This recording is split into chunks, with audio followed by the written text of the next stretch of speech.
Ladies and gentlemen of the dear jury, we are gathered here tonight to say goodbye. Not too long, but too soon, but not soon enough, to Highguard, as it has shut down at 11 a.m. PST sometime in the evening, which should be way past 2 o'clock here. And in their wake, I would like to bring you the passing words of the developer that chose to cope to us in February on what they chose to come back again and say in March. It reads as follows. Since I reactivated my account, I'll address the elephant in the room. My now deleted tweet following the Highguard layoffs was a month ago was a mistake. I was stressed, devastated, angry, and running on 2 hours of sleep. It was not wise to take my pain to the internet in that volatile state. I stand by the intent behind of much of what I said, but I phrased it poorly, and some of my anger was misdirected.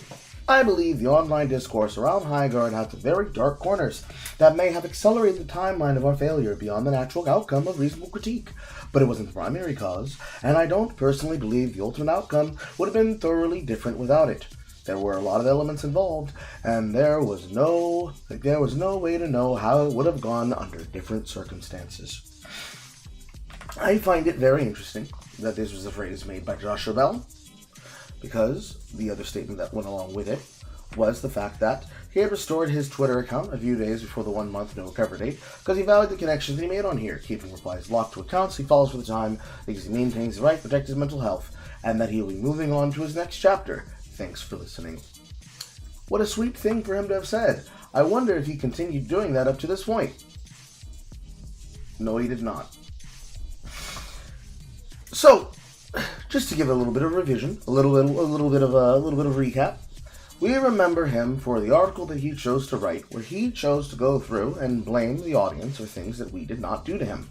And in choosing to blame us for things that we did not do to him, he decided to say, no, actually, these people, these accounts, the shills, all of the shills were the supportive people that were supporting them during their hard past time of being locked in the golden handcuffs, quote, the golden handcuffs that everyone in the industry would be forced to assimilate back into when they were getting their jobs foreclosed on.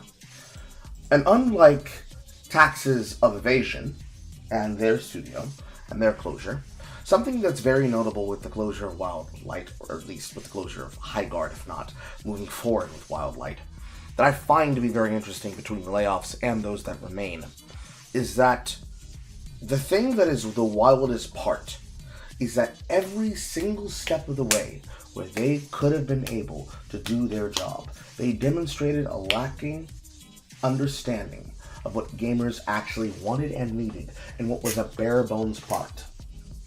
So, one of the things that was very, very obvious to the majority of the product is that they kept trying to put out shit that should have been a part of the game's release cycle while it was active and open.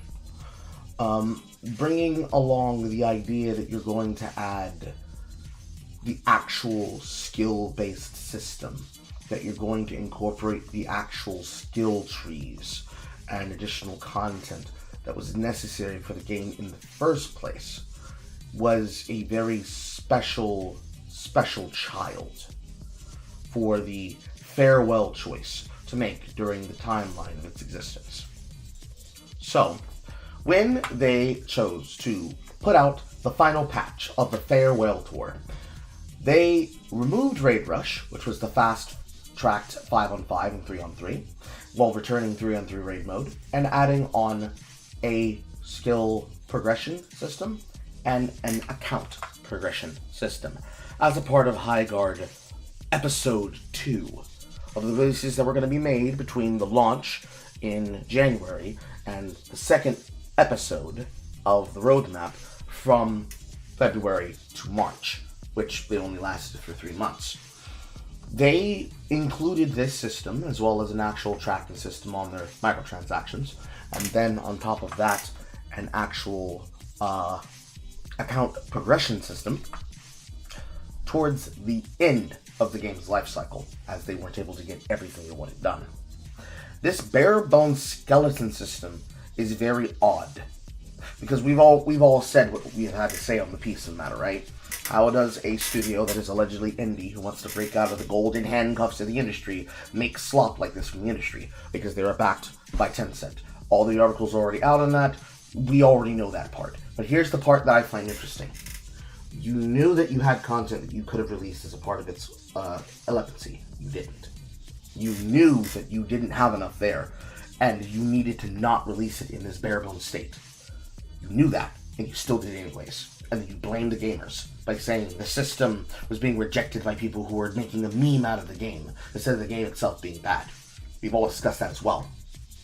What I find to be the most interesting part here is that ultimately the philosophy of the developer, as they continue to now bring everything down, because his posts are down, his LinkedIn is down.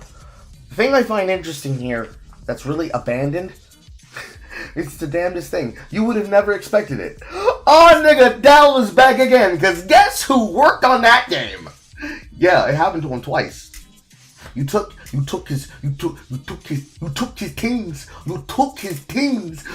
beautiful black women, and you made them ugly. Again. You made them ugly again. You made them ugly again, and then you foreclosed on it, thus meaning that people like Dell didn't just lose twice, he lost 4 times!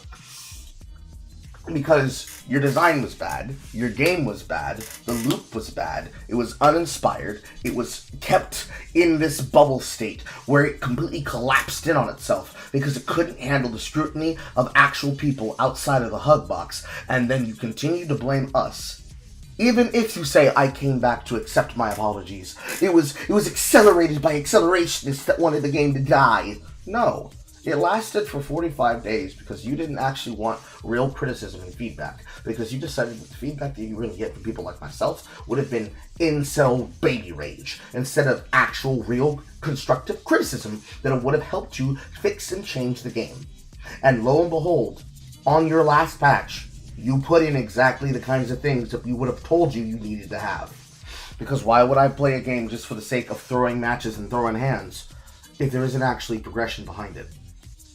The game has to be fun, and obviously your game wasn't fun. And you expect people to keep playing the game all the way out unless they're willing to do it as a meme? Because the game was supposed to be around for that long? Bro, that's like the creators of King of Meat doing the same thing. No. You guys overplayed your hands. You overplayed your hands, and you antagonized the creators, you antagonized the opportunists, you antagonized the people backing your product, and you ultimately shat yourself. You shat yourself in bed. But hey, remember what I told you. Remember what I told you. Even if you take your place in the Concordian timeline, you can at least be able to take this with you. And remember, you can keep it. It's yours. Because you did it, buddy. You did it. You lasted longer than Concord. And that is what makes all the difference.